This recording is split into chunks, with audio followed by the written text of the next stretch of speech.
मेरे प्यारे देशवासियों,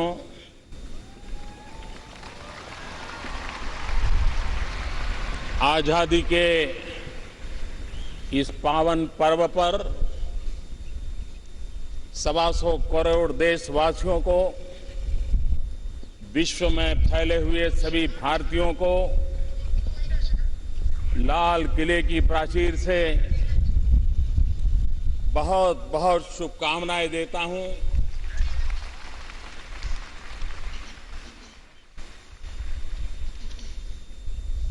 आजादी का ये पर्व 70वां वर्ष एक नया संकल्प, नया उमंग, नई ऊर्जा, राष्ट्र को नई ऊंचाइयों पर ले जाने का संकल्प पर्व है।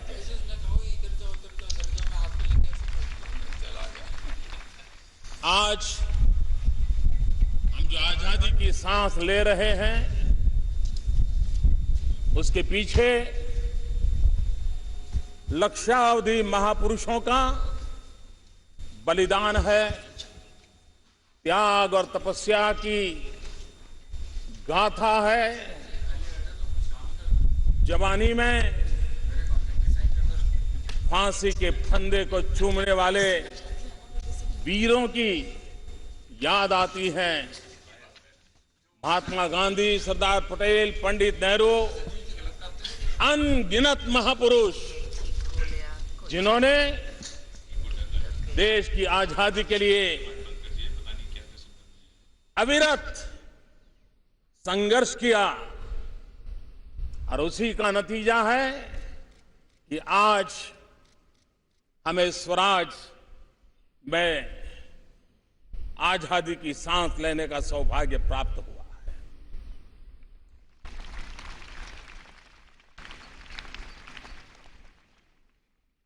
भारत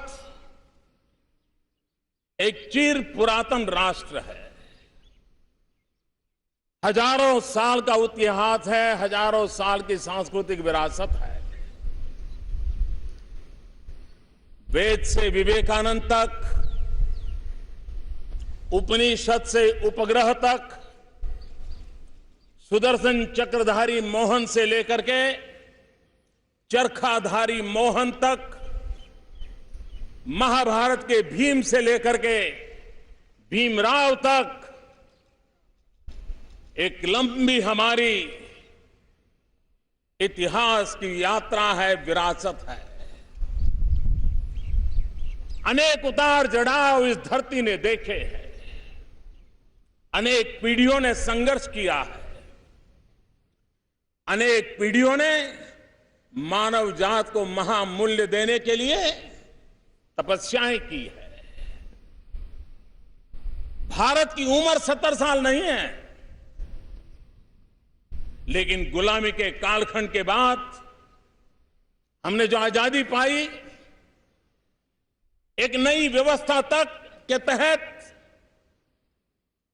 हमने देश को आगे बढ़ाने का प्रयास किया। ये यात्रा 70 साल की है।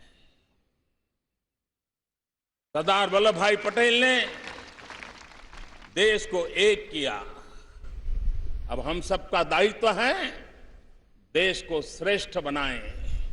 एक भारत श्रेष्ठ भारत का सपना पूरा करने का हम लोगों ने निरंतर प्रयास करना चाहिए। भाइयों बहनों, स्वराज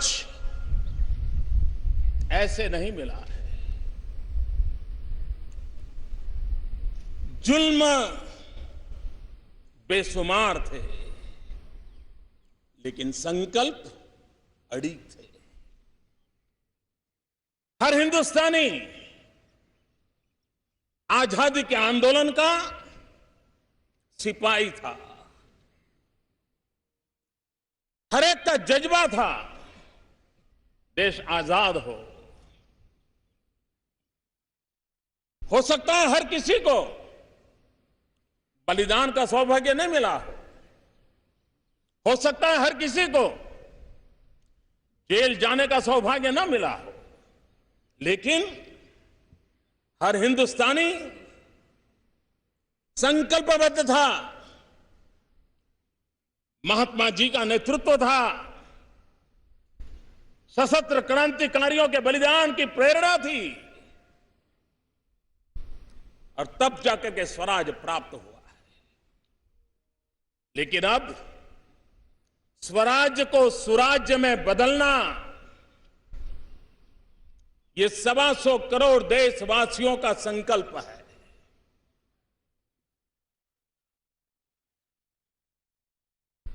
अगर स्वराज बलिदान के बिना नहीं मिला है, तो सुराज भी त्याग के बिना, पुरुषार्थ के बिना, पराक्रम के बिना, समर्पण के बिना, अनुशासन के बिना संभव नहीं होता है। और इसलिए 125 करोड़ देशवासियों के सुराज्य के संकल्प को आगे बढ़ाने के लिए अपनी अपनी विशेष जिम्मेवारियों की ओर प्रतिबद्धता से आगे बढ़ना होगा।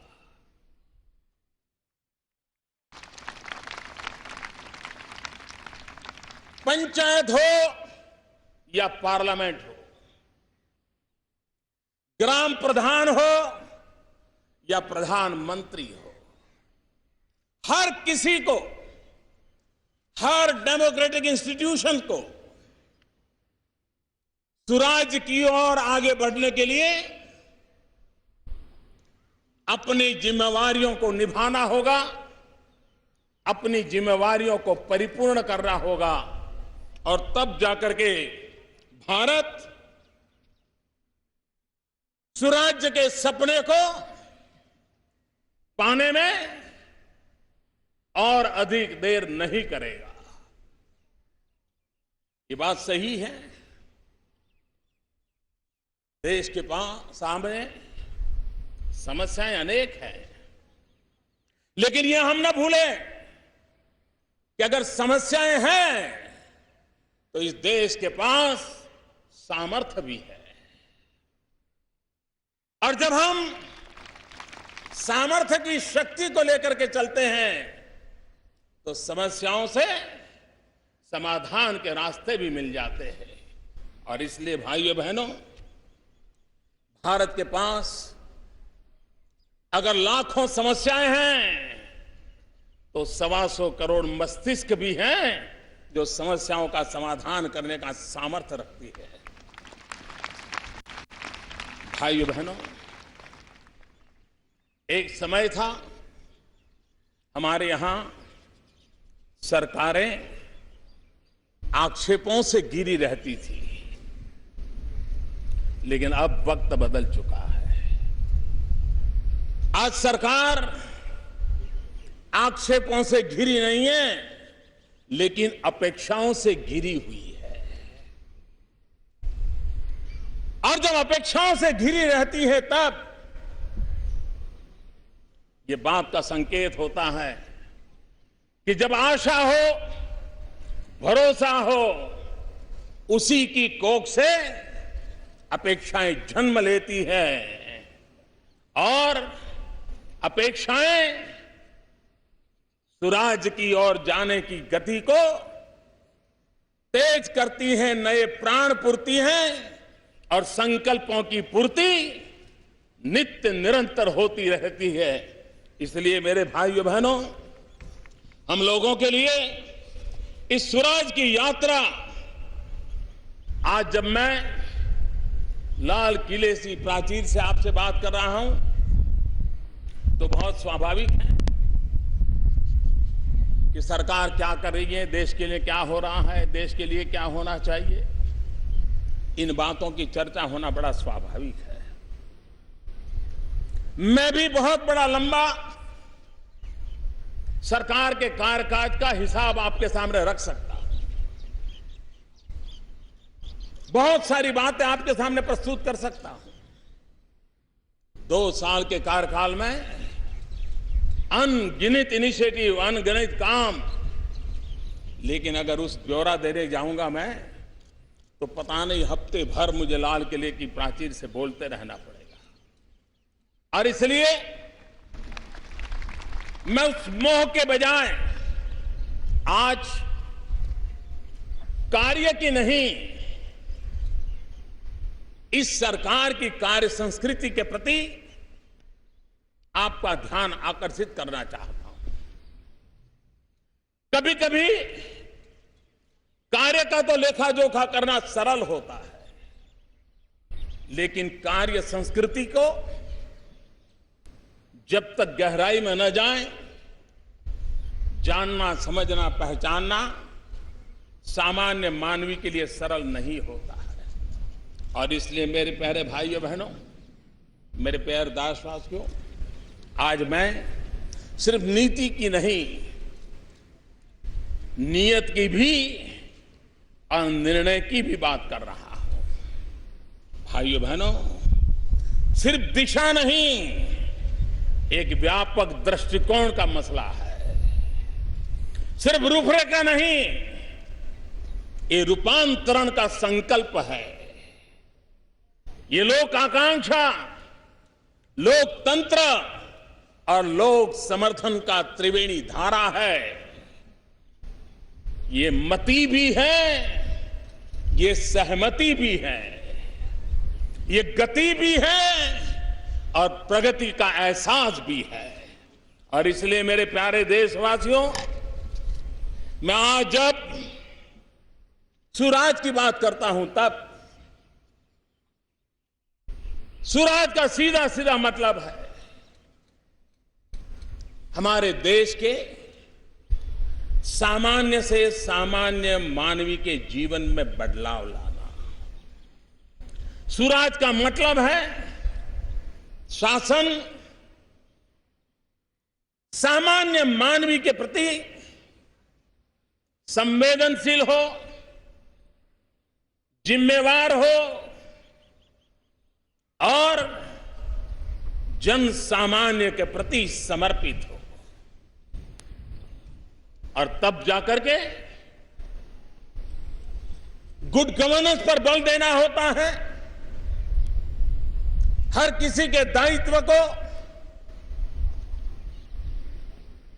टटोलते रहना पड़ता है। रिस्पॉन्सिबिलिटी और अकाउंटेबिलिटी,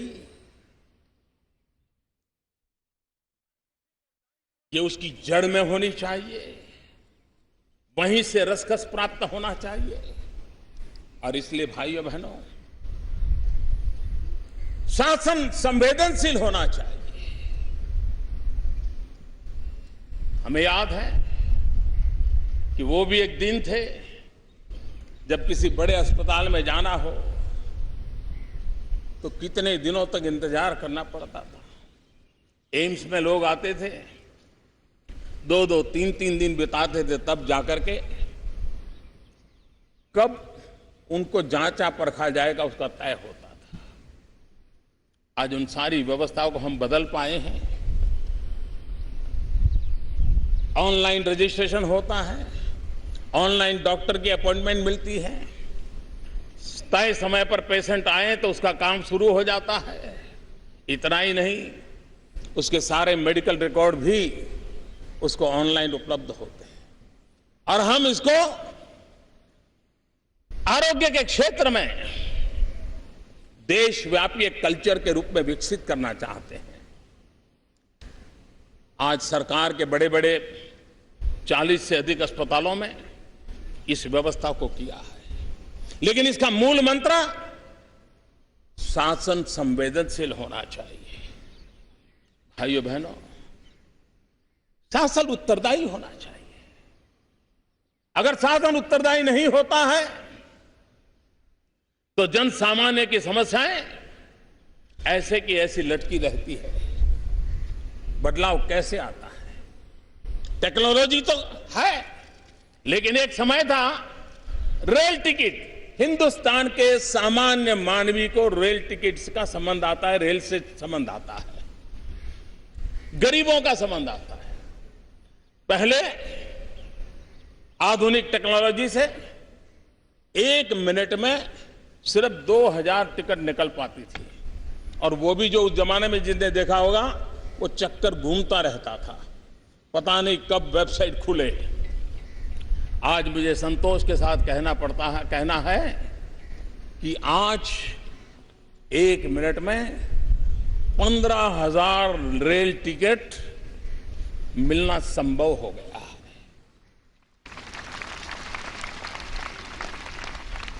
एक रिस्पॉन्सिबल गवर्नमेंट सामान्य मानवीय की आवश्यकता और अपेक्षाओं के लिए किस प्रकार के कदम उठाती हैं, सरकार में जवाबदेही होनी चाहिए।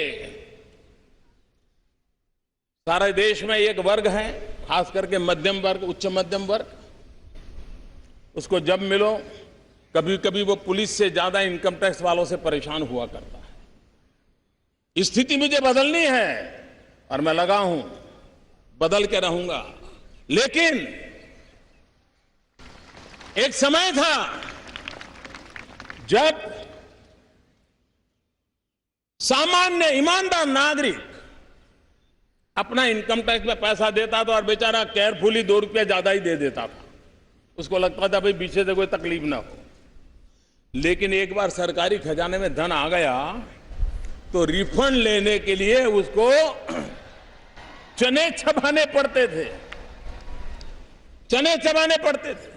सिफारिश लगानी पड़ती थी, और महीनों तक नागरिक के हक का पैसा सरकारी खजाने से जाने में टालम टोल हुआ करता था। आज हमने ऑनलाइन रिफंड देने की व्यवस्था की। हफ्ते, 2 हफ्ते में, 3 हफ्ते में आज रिफंड मिलना शुरू हो गया। जो आज मुझे टीवी पर सुनते होंगे उनको भी यह बात ध्यान में आती होगी, हाँ भाई मेरा रिफंड तो सीधा सीधा मैंने कोई एप्लीकेशन नहीं किया, आ गया था। तो ये उत्तरदायी, जवाबदेही, इन सारे जो प्रयास होते हैं उसका परिणाम है। शासन में सुराज के लिए पारदर्शिता को बल देना उतना ही महत्वपूर्ण है। आप जानते हैं आज समाज में पहले से एक विश्वव्यापी संपर्क संबंध धीरे धीरे सहज बनता जा रहा है। मध्यम वर्ग के व्यक्ति अपना पासपोर्ट हो, पहला जमाना था साल में करीब 40 लाख 50 लाख पासपोर्ट के लिए अर्जियां आती थी। आजकल 2-2 करोड़ लोग पासपोर्ट के लिए अप्लाई करते हैं। भाइयों बहनों, पहले पासपोर्ट पाने में अगर सिफारिश नहीं है तो 4-6 महीने तो यूं ही जांच पड़ताल में चले जाते थे। हमने उस स्थिति को बदला और आज मैं गर्व से कह सकता हूं कि करीब हफ्ते 2 हफ्ते में नागरिकों के हक में जो पासपोर्ट है उसको पहुंचा दिया जाता है। और पारदर्शिता, कोई सिफारिश की जरूरत नहीं, कोई टालम टोल की जरूरत नहीं। आज मैं कह सकता हूं सिर्फ 2015-16 में 1.25 करोड़ पासपोर्ट इतने कम समय में देने का हमने काम किया है। सुराज में शासन में दक्षता भी होनी चाहिए, एफिशिएंसी होनी चाहिए। और इसलिए हमारे यहां पहले किसी कंपनी को अपना कोई कारखाना लगाना है, कारोबार करना है तो अप्लाई करते थे। सिर्फ रजिस्ट्रेशन का काम था, वो देश के लिए कुछ करना चाहता था, लेकिन 6-6 महीने तो यही निकलते जाते थे। भाइयों बहनों, अगर दक्षता लाई जाए तो उसी सरकार, वही नियम, वही मुलाजिम, वही कंपनी रजिस्ट्रेशन का काम आज 24 घंटे में करने के लिए सज्ज हो गए हैं और कर रहे हैं। अकेले पिछले जुलाई में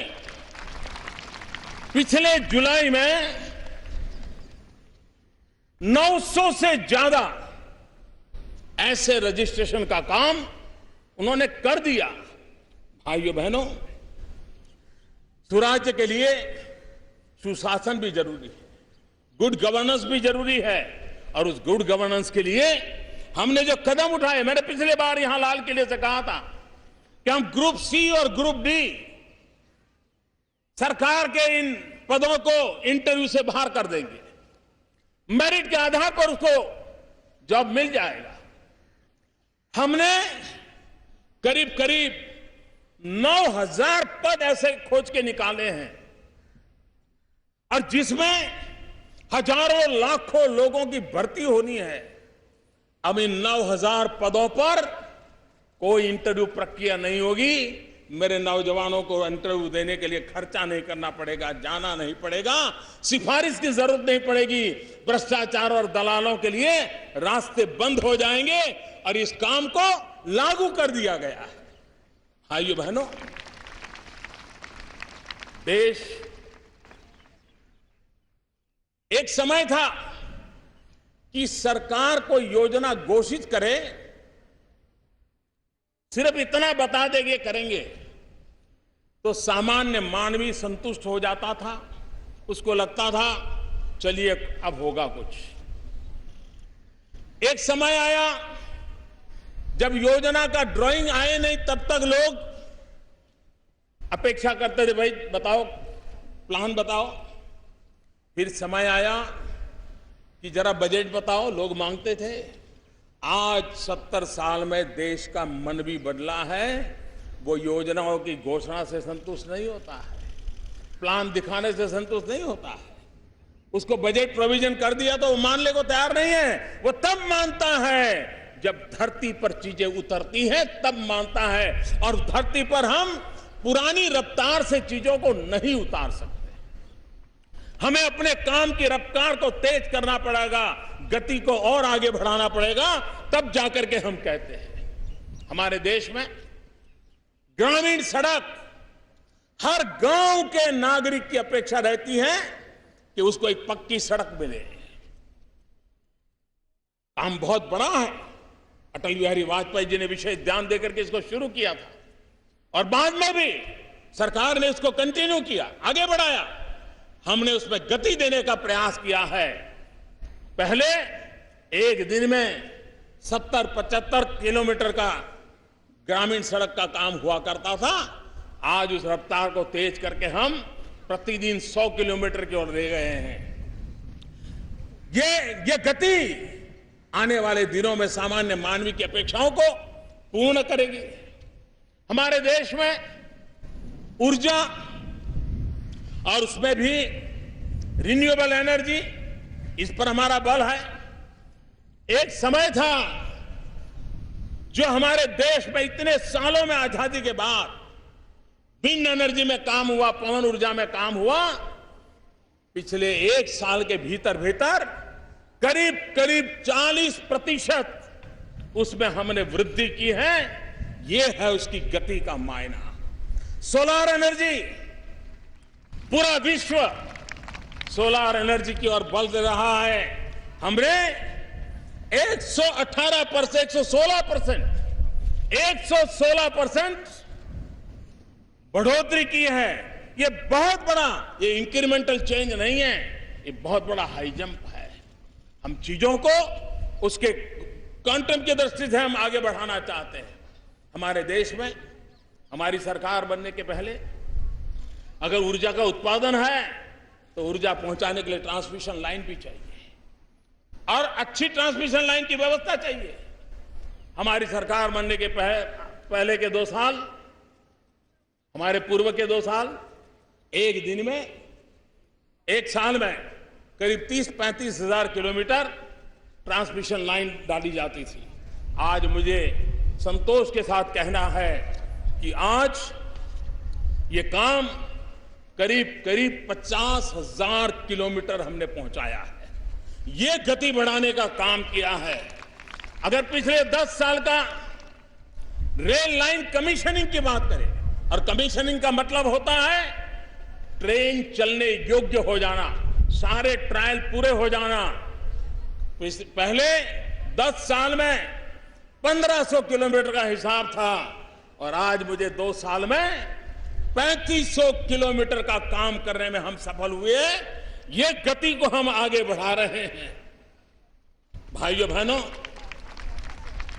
आज आधार कार्ड को सरकारी योजनाओं के साथ जोड़ करके डायरेक्ट बेनिफिट के लिए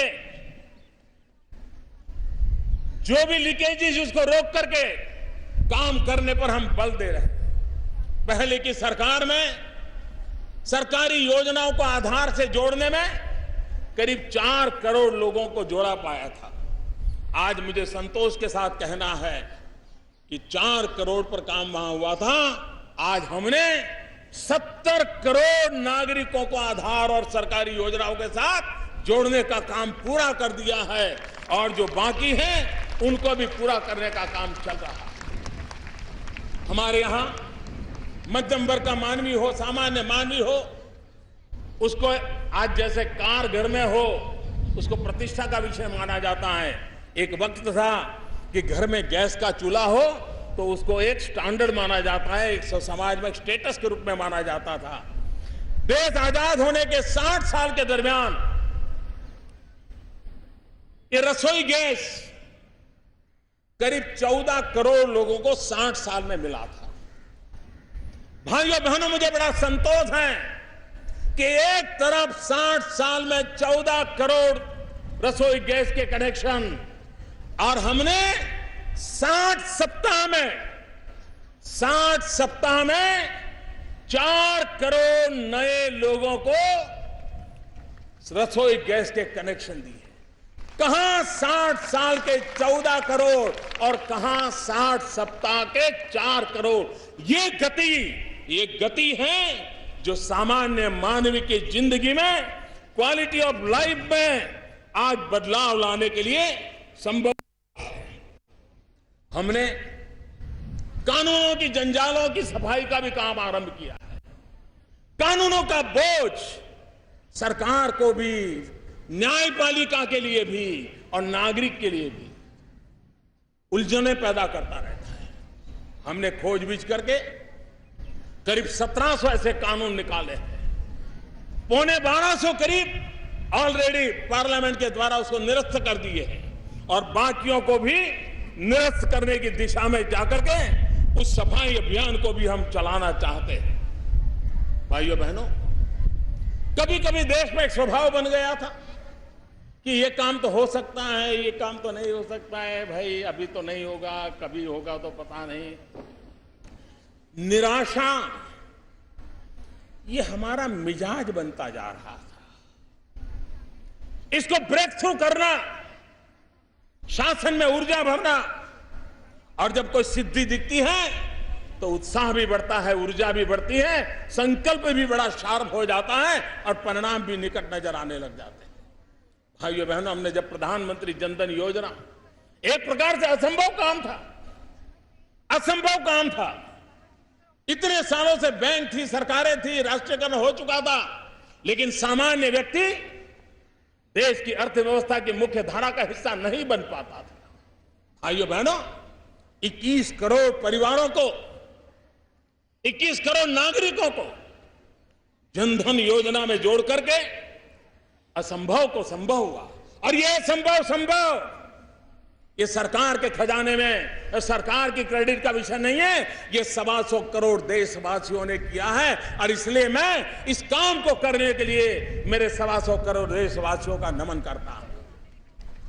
आज हिंदुस्तान के गांवों में नारी गौरव का अभियान, उसका एक महत्वपूर्ण पहलू है, खुले में शौच बंद होना चाहिए, गांव में टॉयलेट बनना चाहिए।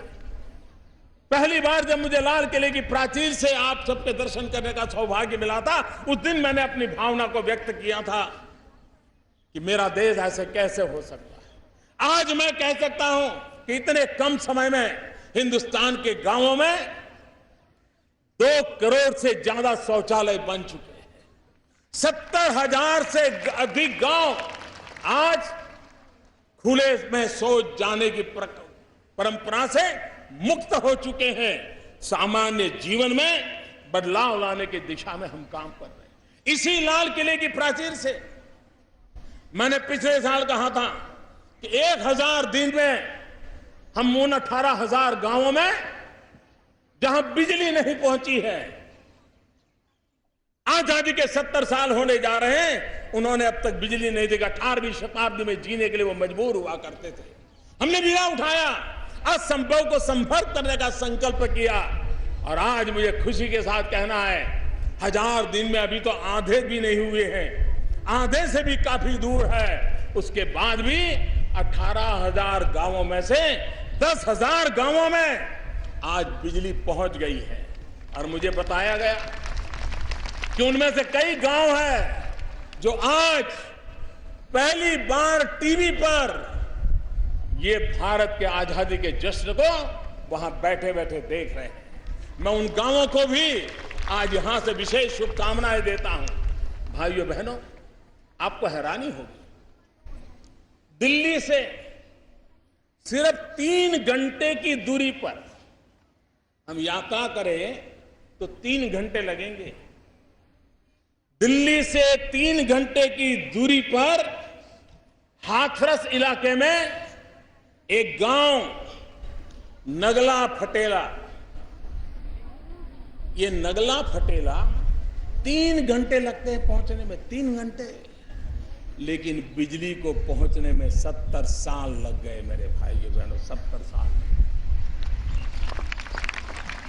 और इसलिए हमने उन कामों पर, हम किस कार्य संस्कृति से काम कर रहे हैं, इसका मैं परिचय करवा रहा हूं। भाइयों बहनों, एलईडी बल्ब विज्ञान ने, अनुसंधान करने वालों ने हर नागरिक की भलाई के लिए उसको विकसित किया, लेकिन भारत में 350 रुपये में एलईडी बल्ब बिकता था। कौन खरीदेगा? और सरकार को भी लगता था कि भाई ठीक है, ये तो हो गया, कोई काम करता होगा। बात ऐसे नहीं चलती। अगर एलईडी बल्ब से हिंदुस्तान के सामान्य मानवी के जीवन में बदलाव लाया जा सकता है, पर्यावरण में बदलाव लाया जा सकता है, भारत की अर्थव्यवस्था में सुधार लाया जा सकता है, तो फिर सरकार ने उसमें कोशिश करनी चाहिए। सरकार का स्वभाव रहता है, जहां टांग न अड़ानी चाहिए वहां अड़ा देता है, और जहां अड़ानी चाहिए वहां अड़ा नहीं देता, भाग जाता है। यह स्थिति, यह कार्य संस्कृति बदलने का हमने प्रयास किया है। और इसलिए 350 रुपये में बिकने वाला बल्ब, सरकारी इंटरवेंशन का परिणाम यह हुआ कि आज हम 50 रुपये में वो बल्ब बांट रहे हैं। कहां 350 और कहां 50। मैं ये पूछना नहीं चाहता हूं ये रुपये कहां जाते थे, लेकिन 13 करोड़ बल्ब अब तक बांटे गए हैं। हमारे देश की राजनीति लोकरंजक बन गई है, लोकरंजक अर्थनीति की बन चुकी है। अगर सरकारी खजाने से उसको हर बल्ब के पीछे 300 रुपया दिया गया होता तो वाहवाही होती, ये अच्छा प्रधानमंत्री है, हमारी जेब में 300 रुपया डाल दिया। लेकिन हमने 50 रुपए में बल्ब देकर के उसके हजारों रुपये बचाने में मदद की है। 13 करोड़ बल्ब बढ़ चुके हैं। 77 करोड़ बल्ब बांटने का संकल्प है। और मैं आज देशवासियों को कहना चाहता हूं कि आप भी अपने घर में एलईडी बल्ब लगाइए, साल भर का 250, 300, 500 रुपया बचाइए और देश की ऊर्जा बचाइए, देश के पर्यावरण को बचाइए। जिस समय 77 करोड़ एलईडी बल्ब लग जाएंगे, हिंदुस्तान का 20,000 मेगावाट बिजली बच जाएगी। और जब 20,000 मेगावाट बिजली बचेगी, मतलब करीब 1.25 लाख करोड़ रुपया बच जाएगा। भाइयों बहनों, आप अपने घर में एक एलईडी बल्ब लगा करके देश के 1.25 लाख करोड़ बचा सकते हैं। 20,000 मेगावाट बिजली बचा करके हम ग्लोबल वार्मिंग के खिलाफ लड़ाई लड़ सकते हैं। हम देश के पर्यावरण की रक्षा के प्रयासों में बहुत बड़ा योगदान दे सकते हैं और यह सामान्य मानवी दे सकता है। और इसलिए भाइयों बहनों, हमने उस दिशा में काम किया, असंभव से संभव काम। आपको मालूम है, हम ऊर्जा पर, पेट्रोलियम प्रोडक्ट पर विश्व के अन्य देशों पर निर्भर है और इसके कारण लंबे काल के एग्रीमेंट हुए हैं ताकि हमें लंबे अरसे तक निश्चित दाम से चीजें मिलती रहे। कतर के साथ गैस का हमारा एग्रीमेंट 2024 तक का है, लेकिन दाम इतने हैं कि हमें भारत की अर्थव्यवस्था के लिए महंगा पड़ता है। हमारे विदेश नीति के संबंधों का परिणाम यह आया कि कतार के साथ फिर से बात की। जो एग्रीमेंट हो चुका था, जो कतार का हक था, 2024 तक हम उस भाव से गैस लेने के लिए बंधे हुए थे, हमने उनसे वार्ता की और मैं आज संतोष के साथ कहता हूं, असंभव भी वो संभव हो गया और उन्होंने अपने दाम को रीनेगोशिएट किया और हिंदुस्तान के खजाने से 20,000 करोड़ रुपया बच जाएगा। 20,000 करोड़ रुपया वो लेने के हकदार थे, लेकिन हमारे संबंधों का रूप बना है, हमारी नीतियों के स्वरूप बना है कि जिसके कारण हम उसको कर पाए। चाबहार का पोर्ट जो मध्य एशिया के साथ हमें जोड़ने के एक अहम कड़ी है, सब सरकारों में लगातार बातें होती रही, प्रयास होते रहे। आज मुझे वो असंभव काम को संभव करते देख संतोष हो रहा है। जब ईरान, अफगानिस्तान और हिंदुस्तान मिलकर के चाबहार पोर्ट के निर्माण के लिए कदम उठाने की दिशा में नक्कर योजना के साथ आगे बढ़ते हैं, तब असंभव काम संभव हो जाता है। मेरे भाइयों बहनों, एक बात जिसको मैं इस विषय में आपसे कहना चाहूंगा, जो सामान्य मानवीय से जुड़ी हुई है, वो है महंगाई। ये बात सही है कि पहले की सरकार में इन्फ्लेशन रेट 10% को भी पार कर गया था। हमारे लगातार कदमों के कारण इन्फ्लेशन रेट हमने 6% से ऊपर जाने नहीं दिया है। इतना ही नहीं, अभी तो हमने रिजर्व बैंक के साथ समझौता किया है कि 4% 2 प्लस माइनस के साथ इन्फ्लेशन को कंट्रोल करने की दिशा में रिजर्व बैंक कदम उठाए। इन्फ्लेशन और ग्रोथ के बैलेंस की जो चर्चाएं होती थी, उसे ऊपर उठ करके भारत को आगे बढ़ाने की दिशा में काम करे। लेकिन इसके बावजूद भी 2 साल देश में अकाल रहा।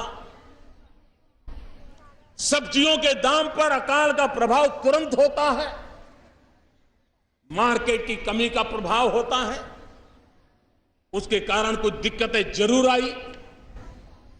2 साल के अकाल के कारण दाल के उत्पादन की गिरावट भी चिंता का विषय बना। लेकिन भाइयों बहनों, इसके बावजूद भी अगर जिस प्रकार से पहले महंगाई बढ़ती थी, अगर उसी रफ्तार से बढ़ी होती तो पता नहीं मेरे देश के गरीब का क्या होता। इसको रोकने में हमने भरपूर कोशिश की है, लेकिन फिर भी ये सरकार अपेक्षाओं से घिरी सरकार है। आपकी, मेरे देशवासियों, अपेक्षाएं स्वाभाविक है, लेकिन मैं उस दिशा में प्रयत्न करने में कोई कोताही नहीं बरतने दूंगा। जितना प्रयास मुझसे होगा मैं करता रहूंगा और गरीब की थाली को महंगी नहीं होने दूंगा। मेरे प्यारे भाइयों बहनों, यह देश गुरु गोविंद सिंह जी की 350वीं जयंती मनाने की तैयारी कर रहा है। देश के लिए बलिदान की गाथा, सिख गुरुओं की परंपरा, यह देश कैसे भूल सकता है। और जब गुरु गोविंद सिंह जी की 350वीं जयंती हम मना रहे हैं, तब गुरु गोविंद सिंह जी ने एक बात बड़े अच्छे ढंग से कही। गुरु गोविंद सिंह जी कहते थे, जिस हाथ ने कभी सेवा न की हो, जिस हाथ में कभी कोई काम न हुआ हो, जो हाथ मजदूरी से मजबूत न हुए हो, जिन हाथों को काम करते करते हाथे में गांठें न बन गई हो, उस हाथ को मैं पवित्र हाथ कैसे मान सकता हूं, ये गुरु गोविंद सिंह जी कहते थे। आज जब गुरु गोविंद सिंह जी की 350वीं जयंती हम मना रहे हैं, तब मैं मेरे किसानों को याद करता हूं। उनसे बढ़कर पवित्र हाथ किसका हो सकता है, उससे बढ़कर पवित्र हृदय किसका हो सकता है। उसके बिना पवित्र मकसद किसा हो सकता है। मैं मेरे किसान भाइयों को 2 साल के अकाल के बावजूद भी देश के अर्थ के अन्न के भंडार भरने के लिए उन्होंने जो निरंतर प्रयास किया, उसके लिए मैं उनका अभिनंदन करता हूं। सूखे की स्थिति बदली, इस बार वर्षा अच्छी हो रही है। कहीं कहीं पर अधिक वर्षा के कारण तकलीफ भी हुई है। जिन राज्यों को, जिन नागरिकों को तकलीफ हुई है, भारत सरकार पूरी तरह उनके संकट के समय उनके साथ है। लेकिन मेरे किसान भाइयों को आज मैं विशेष रूप से अभिनंदन करना चाहता हूं। जब हमारे देश में दलहन की कमी महसूस कर रहे हैं, हमारा किसान दूसरे क्रॉप पर चला गया था, लेकिन जहां भारत के सामान्य मानवी की दाल की मांग बढ़ी, आज मुझे संतोष के साथ कहना है कि इस बार बुआई में मेरे किसानों ने दाल की बुआई 1.5 गुना कर दी, 1.5 गुना कर दी है। दाल के संकट को मिट करने के लिए, उससे रास्ता खोजने में मेरा किसान आगे आया और मैं किसान का अभिनंदन करता हूं। हमने दाल के लिए एमएसपी तय किया है, हमने दाल के लिए बोनस निकाला है, हमने दाल के द्वारा उसको परचेज करने की व्यवस्था का सुप्रबंधन किया है और इसलिए अब किसान को दाल के लिए भी हम प्रोत्साहित कर रहे हैं और उसका लाभ भी बहुत बड़ा होगा। भाइयों बहनों, मैं जब कार्य संस्कृति की बात कर रहा था तो ये बात साफ है कि हम चीजों को टुकड़ों में नहीं देखते हैं, हम चीजों को एक समग्रता में देखते हैं, इंटीग्रेटेड देखते हैं। और इंटीग्रेटेड चीजों के तहत सिर्फ एग्रीकल्चर लीजिए, हमने किस प्रकार से ऐसी कार्य संस्कृति को विकसित किया है जिसकी एक पूरी चेन कितना बड़ा परिणाम दे सकती है। हमने सबसे पहले ध्यान केंद्रित किया इस धरती माता की तबीयत के लिए, जमीन की सेहत के लिए। Soil health card, macro nutrition, micro nutrition की चिंता और किसान को ये समझाया कि तुम्हारी जमीन में ये कमी है, ये अच्छाइयां हैं, तुम्हारी जमीन इस फसल के लिए योग्य है, इस फसल के लिए योग्य नहीं है। और किसानों ने धीरे धीरे सॉइल हेल्थ कार्ड के जरिए अपना प्लान करना शुरू किया और जिन जिन लोगों ने प्लान किया है वो मुझे बताते हैं कि साहब हमारा खर्चा करीब 25% कम हो रहा है और हमारे उत्पादन में 30% वृद्धि नजर आ रही है। अभी ये संख्या कम है, लेकिन आने वाले दिनों में जैसे जैसे बात पहुंचेगी, ये बात आगे बढ़ेगी। किसान को जमीन है, अगर उसको पानी मिल जाए तो मेरे देश के किसान की ताकत है, वो मिट्टी में से सोना पैदा कर सकता है। यह ताकत मेरे देश के किसान में है और इसलिए हमने जल प्रबंधन पर बल दिया है, जल सिंचन पर बल दिया है, जल संरक्षण पर बल दिया है। एक एक बूंद का उपयोग किसान के काम कैसे आए, पानी का महात्म्य कैसे बढ़े, पर drop more crop, micro irrigation, इसको हम बल दे रहे हैं। 90 से ज्यादा सिंचाई की योजनाएं आधी अधूरी ठप पड़ी थी, हमने बीड़ा उठाया है, सबसे पहले उन योजनाओं को पूरा करेंगे और लाखों धरती को सिंचन का लाभ मिले उस दिशा में काम करेंगे। हमने किसान की इनपुट कॉस्ट कम करने के लिए, क्योंकि किसान को आजकल बिजली की भी जरूरत पड़ती है, पानी चाहिए तो बिजली चाहिए, बिजली महंगी पड़ती है। हमने सोलार पंप की ओर बड़ा काम उठाया है, बड़ी मात्रा में उठाया है।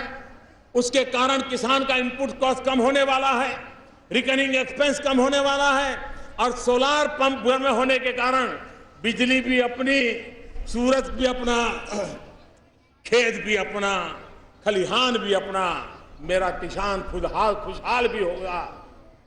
अब तक 77,000 सोलर पंप बांटने में हमने सफलता पाई है।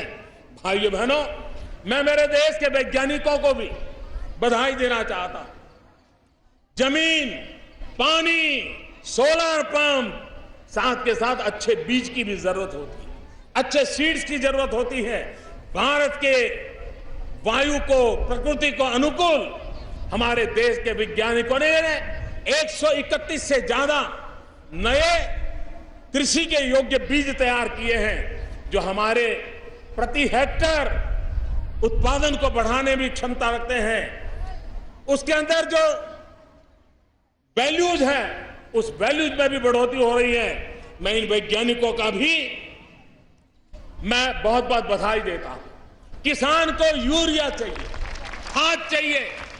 एक जमाना था खाद पाने के लिए ब्लैक मार्केटिंग होता था, एक जमाना था खाद पाने के लिए पुलिस लाठीचार्ज करती थी, एक जमाना था कि इंसान खाद के अभाव में अपनी आंखों के सामने बर्बाद होता हुआ अपनी फसल देख रहा था।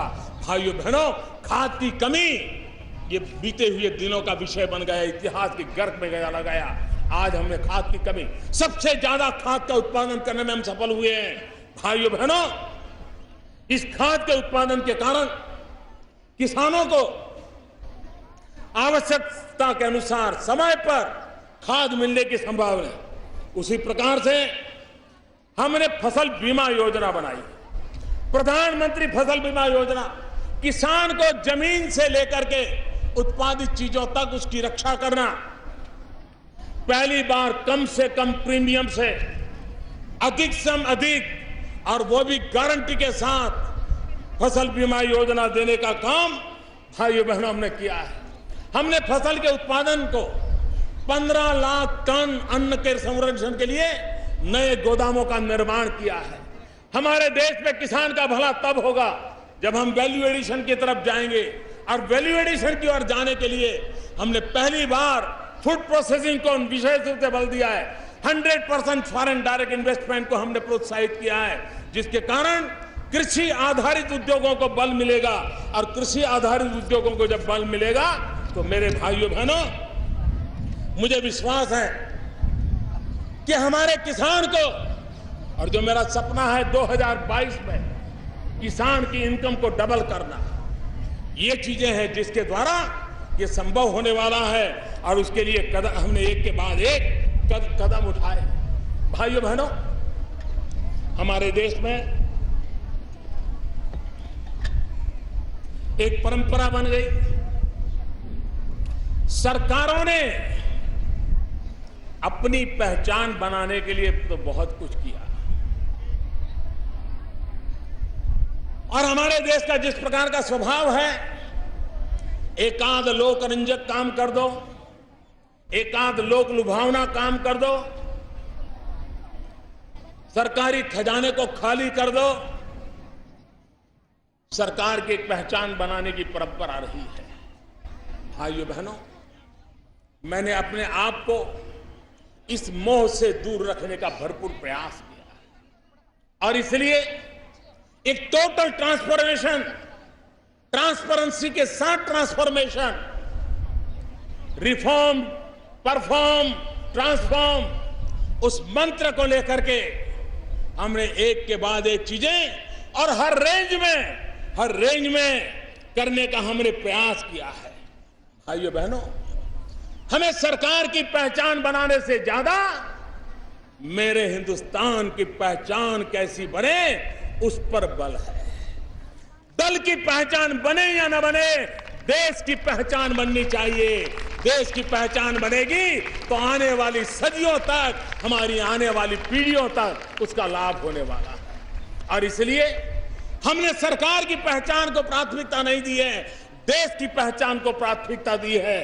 आज हम रेलवे में, आप देखते होंगे हमारा काम की रेंज क्या है। एक तरफ रेल में हम बायो टॉयलेट की भी चर्चा करते हैं, तो दूसरी तरफ बुलेट ट्रेन को भी लाने का सपना देखते हैं। हम एक तरफ किसान के लिए सॉइल हेल्थ कार्ड की चर्चा करते हैं, तो दूसरी तरफ हम सैटेलाइट और स्पेस टेक्नोलॉजी की दिशा में भी आगे बढ़ना चाहते हैं। हम स्टैंड अप इंडिया की बात करते हैं, तो हम स्टार्टअप इंडिया के लिए और कदम उठाते हैं। हम सिंबोलिज्म की जगह पर सब्सटेंस पर बल दे रहे हैं। हम आइसोलेटेड डेवलपमेंट की जगह पर इंटीग्रेटेड डेवलपमेंट की ओर बल दे रहे हैं। हम एंटाइटलमेंट को से छोड़ करके एम्पावरमेंट पर ध्यान बल दे रहे हैं। और जब देश एम्पावर होता है तो मेरे भाइयों बहनों, हमारे देश में नई योजनाएं घोषित करने से सरकारी पहचान बन जाती है, लेकिन पुरानी योजनाएं वो ऐसे लुढ़क जाती है। सरकार एक कंटिन्यूटी होती है। अगर पहले की सरकारों ने भी कोई काम किया है तो देश का भला इसमें है कि उसकी कुछ कमियां जरूर दूर करें, लेकिन उस काम को आगे बढ़ाना चाहिए। ये आपकी सरकार था, हम नहीं करेंगे तो हमारी सरकारें करेंगे, ये अहंकार लोकतंत्र में नहीं चलता है। और इसलिए हमने सर झुका करके पुरानी सरकारों के काम को भी उतनी ही तवज्जो दी है, और ये हमारी कार्य संस्कृति का परिचायक है। क्योंकि देश अखंड अविरत व्यवस्था है और उस व्यवस्था को हम चलाना चाहते हैं। और उसी के तहत मैंने एक प्रगति कार्यक्रम चलाता हूं, हर महीने खुद रिव्यू करता हूं, खुद बैठता हूं। आपको हैरानी होगी, 7.5 लाख करोड़ रुपए के करीब 118 प्रोजेक्ट वो किसी न किसी सरकार ने कभी प्रारंभ किए थे, सोचा था, योजना बनाई थी, ऐसे लटके पड़े थे। उनको मैंने बाहर निकाला, मैंने कहा पूरा करो, इतने रुपये बर्बाद हुए और जोड़ करके काम को पूरा करो। आज वो काम पूरे हो रहे हैं। हमने एक प्रोजेक्ट मॉनिटरिंग ग्रुप बनाया, जिसको मैंने अलग से कहा कि जरा देखिए ऐसे कौन से काम थे जो किसी समय शुरू हुए, कोई 20 साल पहले, कोई 25 साल पहले, कोई 30 साल पहले, कोई 15 साल पहले लटके पड़े थे।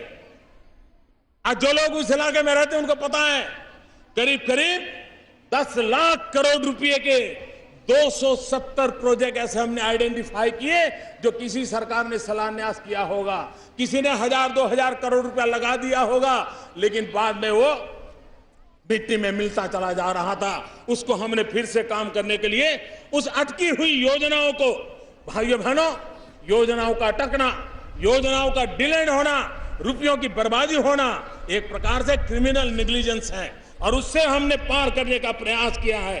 भाइयों बहनों, रेलवे प्रोजेक्ट की मंजूरियां 2-2 साल लगते थे। ट्रेन जा रही है, ऊपर ब्रिज बनाना है, दोनों तरफ रास्ते बन चुके हैं, 2-2 साल लग जाते थे। भाइयों बहनों, आज वो काम 3 महीना, 4 महीना, ज्यादा से ज्यादा 6 महीने में प्रोजेक्ट को मंजूरी देने की गति हम ले आए हैं। भाइयों बहनों, हम कितना ही काम करें, कितनी ही योजना बनाएं, लेकिन सरकार सुशांत के लिए लास्ट मैन डिलीवरी, आखिरी इंसान को उसका लाभ कैसे मिलता है, उस पर ध्यान देना होता है। भाइयों बहनों, जब नीति साफ हो, नियत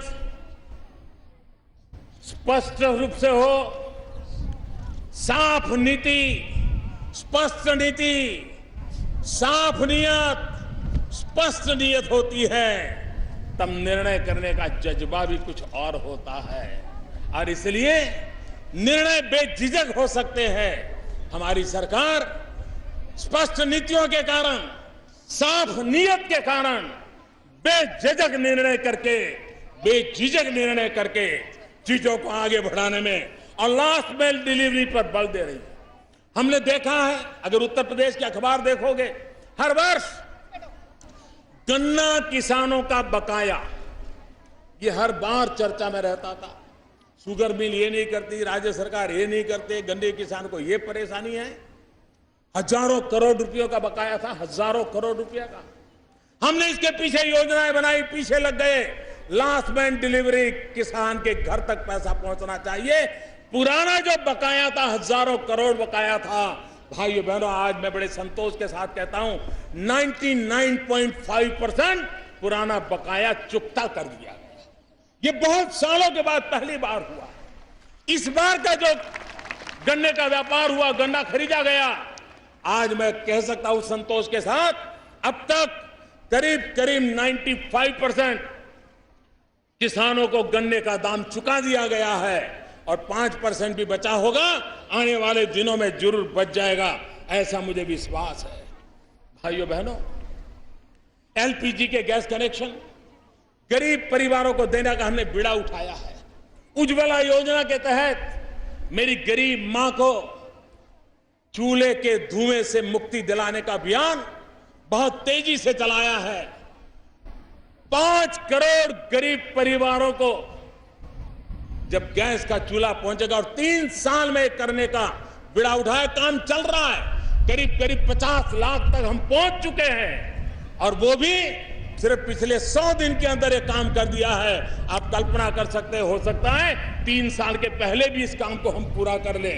लास्ट माइल डिलीवरी, उस पर हम बल देना चाहते हैं। हमारी post office information technology, WhatsApp, messages, online email, इनके कारण धीरे धीरे पोस्ट इरेलेवेंट हो जाए। डाकघर हमारा जो हमारी एक पहचान है, हमने इस डाकघरों को पुनर्जीवित करना, पुनर्ताकतवर बनाने का। डाकघर गरीब और छोटे व्यक्ति से जुड़ा रहता है। सरकार का प्रतिनिधि अगर कोई हिंदुस्तान के सामान्य मानवी से प्यार से जुड़ा हुआ होता है तो वो डाकिया होता है। डाकिये को हर कोई प्यार करता है, डाकिया हर किसी को प्यार करता है, लेकिन उस डाकिये की तरफ कभी हमारा ध्यान नहीं जाता है। हमने बैंकों को पेमेंट बैंक, हमारे पोस्ट ऑफिस को पेमेंट बैंक में कन्वर्ट करने की दिशा में काम उठाया है। ये पेमेंट बैंक बनने से एक साथ देश के गांव तक बैंकों का जाल बिठेगा, जनधन अकाउंट का लाभ मिलेगा और सामान्य मानवी मनरेगा का पैसा भी अब आधार के द्वारा उसके खाते में जा रहा है। करप्शन कम हो रहा है। उसमें ये बैंकों का जो पेमेंट बैंक बनाने में पोस्ट ऑफिस का हमारा काम है, उसका लाभ होगा। भाइयों बहनों, हमारे देश में जो भी पीएसयू बनते हैं, वे पीएसयू या तो गड्ढे में जाने के लिए बनते हैं, या तो लुढ़क जाने के लिए बनते हैं, या ताले लगने के लिए बनते हैं, या फिर बेचने के लिए बनते हैं। ये उसका इतिहास रहा है। हमने एक नई कार्य संस्कृति लाने का प्रयास किया है और आज मैं पहली बार संतोष के साथ कहता हूं, जो एयर इंडिया पूरी तरह बदनाम हुआ करता था, पिछले साल हम एयर इंडिया के उसके ऑपरेशनल प्रॉफिट में लाने में सफल हुए हैं। बीएसएनएल, सारी दुनिया की टेलीकॉम कंपनियां कमा रही हैं, बीएसएनएल गड्ढे में जा रहा था। पहली बार बीएसएनएल को ऑपरेशनल प्रॉफिट में लाने में हमें सफलता मिली है। शिपिंग कॉर्पोरेशन ऑफ इंडिया, ये कभी फायदे में आएगा कि नहीं मानते नहीं थे, आज शिपिंग कॉर्पोरेशन इंडिया फायदे में आया है। एक जमाना था बिजली का कारखाना अगले हफ्ते चलेगा कि नहीं चलेगा, कोयला आएगा कि नहीं आएगा, कितने बिजली के कारखाने कोयले के भाव में बंद पड़े, यही खबरें हुआ करती थी। आज कोयला बिजली के कारखाने के दरवाजे पर खड़ा हुआ है, महीनों तक जितनी चाहिए उसके दरवाजे पर आकर के खड़ा हुआ है। भाइयों बहनों, इस काम को हमने किया है। आपने देखा होगा कभी कभी हमारे देश में बड़े बड़े करप्शन की चर्चाएं तो होती है, लेकिन करप्शन समाज में निचले स्तर तक इस प्रकार से गरीब आदमी को लूटता रहा है, इस प्रकार से पैसे बर्बाद होते रहे, ये मैंने भली भांति देखा है। हमने आधार कार्ड को, आधार नंबर को सरकारी योजनाओं से जोड़ा और सरकारी योजनाओं के कारण भाइयों बहनों, एक समय था जब हम ये देख रहे भाई विधवा पेंशन हो, स्कॉलरशिप हो, दिव्यांगों के लिए कोई व्यवस्था हो, माइनॉरिटी के लिए कोई व्यवस्था हो, सरकारी खजाने से पैसे जाते थे, लाभार्थियों की सूची भी आती थी। लेकिन जब हमने जरा गहराई से देखा तो हमारे ध्यान में आया कि जिनका जन्म भी नहीं हुआ है इस दुनिया में, जिसने जन्म नहीं लिया, ऐसे लोग भी सूची में हैं और इस प्रकार की योजनाओं का लाभ उठा रहे हैं। ये बिचौलिए अरबों खरबों रुपया निकाल देते थे और कभी किसी का ध्यान नहीं जाता था। इस आधार व्यवस्था के तहत हमने ऐसी सारी बिचौलियों को बाहर किया, पैसा डायरेक्ट किया और अनुभव आया कि करोड़ों लोग ऐसे मिले हैं कि जो है ही नहीं, लेकिन रुपये जाते थे, अरबों खरबों रुपया जाते थे। अब वो तो बंद हुआ, पैसे बच गए, लेकिन हमने कहा जो जरूरतमंद बेचारे बाहर रह गए थे उनको ढूंढ ढूंढ करके लाओ और ये बचे हुए पैसे उनके खजाने में जाने चाहिए जो अपने हक के लिए लड़ना चाहते हैं। लास्ट माइल डिलीवरी, उस दिशा में हमने काम किया है और आज उसको हमने पहुंचाया है। ट्रांसपेरेंसी का बल, कोयले का करप्शन कौन नहीं जानता है। आज कोयले की नीलामी, कोई आरोप नहीं, दाग नहीं, और हिंदुस्तान में राज्यों को आने वाले दिनों में जैसे जैसे कोयला निकलता जाएगा लाखों रुपए की कमाई होती जाएगी। स्पेक्ट्रम की नीलामी एक जमाना था, आक्षेपों के घेरे में फंसी पड़ी थी। हमने ऑनलाइन उसका ऑक्शन किया और आज देश का खजाना भी भरा, स्वस्थ कंपटीशन भी हुई और उसके कारण देश का लाभ हुआ। भाइयों बहनों, आज का विश्व एक ग्लोबल इकोनॉमी का युग से गुजर रहा है।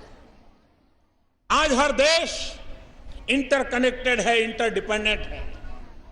आर्थिक विषयों से पूरा विश्व एक प्रकार से किसी न किसी रूप से जुड़ा हुआ है।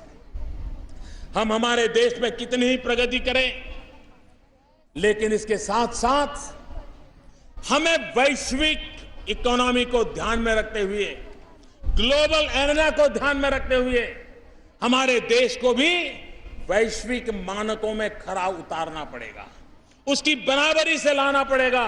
तब जाकर के हम रिलेवेंट रहेंगे, तब जाकर के हम अपना योगदान दे पाएंगे और तब जाकर के वक्त आने पर हम विश्व की अर्थव्यवस्था का नेतृत्व भी कर पाएंगे। और इसलिए हमें अपने आप को हर पल सज्ज करना पड़ेगा। अगर अपने आप को सज्ज करना है तो वैश्विक मानकों के साथ हमने ताल मिलाना होगा। पिछले दिन आप लोग देखा होगा, वर्ल्ड बैंक हो, IMF हो, वर्ल्ड इकोनॉमिक फोरम हो, क्रेडिट रेटिंग एजेंसीज हो, दुनिया में जितनी प्रकार की संस्थाएं हैं, सबने भारत की प्रगति को सराहा है। भारत के एक के बाद एक निर्णयों के कारण कानूनी सुधार, व्यवस्था में सुधार, अप्रोच में बदलाव, इन चीज को दुनिया बराबर देख रही है। ईज ऑफ डूइंग बिजनेस, हमने बहुत तेजी से हमारा रैंकिंग में सुधार किया है। विदेश निवेश के मामले में, फॉरेन डायरेक्ट इन्वेस्टमेंट के मामले में हमारे देश में आज दुनिया के अंदर अगर सबसे पसंदीदा कोई देश है तो हिंदुस्तान बन गया है। विकास दर में देश की बड़ी बड़ी अर्थव्यवस्था को भी हमने ग्रोथ रेट की दुनिया में, जीडीपी में हमने पीछे छोड़ दिया है। भाइयों बहनों, यूनाइटेड नेशन की एक संस्था ने अभी अनुमान लगाया है कि भारत आज आने वाले 2 साल में क्या होगा। उन्होंने अनुमान लगाया है कि जो भारत आज इस अर्थव्यवस्था के दायरे में 10वें नंबर पे खड़ा है, उन्होंने यूएन के इंस्टीट्यूट ने कहा है कि 2 साल के भीतर भीतर वे 10वें नंबर से 3रे नंबर पर आ जाएंगे। भाइयों बहनों, वैश्विक मानकों में लॉजिस्टिक सपोर्ट, इंफ्रास्ट्रक्चर, इन सारी बातों का भी आज लेखा जोखा होता है। दुनिया के समृद्ध देशों के साथ तुलना होती है। भाइयों बहनों, वर्ल्ड इकोनॉमिक फोरम ने भारत के इस लॉजिस्टिक सपोर्ट के संबंध में, इंफ्रास्ट्रक्चर के संबंध में एनालिसिस करके अभी कहा है, पहले से भारत 19 रैंक ऊपर चला आया है और भारत बहुत तेजी से ऊपर आगे बढ़ रहा है। भाइयों बहनों, हमारे देश में जिस प्रकार से हम एक वैश्विक संदर्भ में भी एक गतिशील और प्रिडिक्टेबल अर्थव्यवस्था को लेकर के आगे बढ़ रहे हैं। अभी अभी जो जीएसटी का कानून पास हुआ, वो भी उसमें एक ताकत देने वाला काम हुआ है और वो सभी दल उसके लिए अभिनंदन के अधिकारी हैं। भाइयों बहनों, एक अभियान के संबंध में मैंने यहीं से चर्चा की थी, बेटी बचाओ बेटी पढ़ाओ। हम कोई काम टुकड़ों में नहीं करते हैं, हमारा एक इंटीग्रेटेड अप्रोच होता है।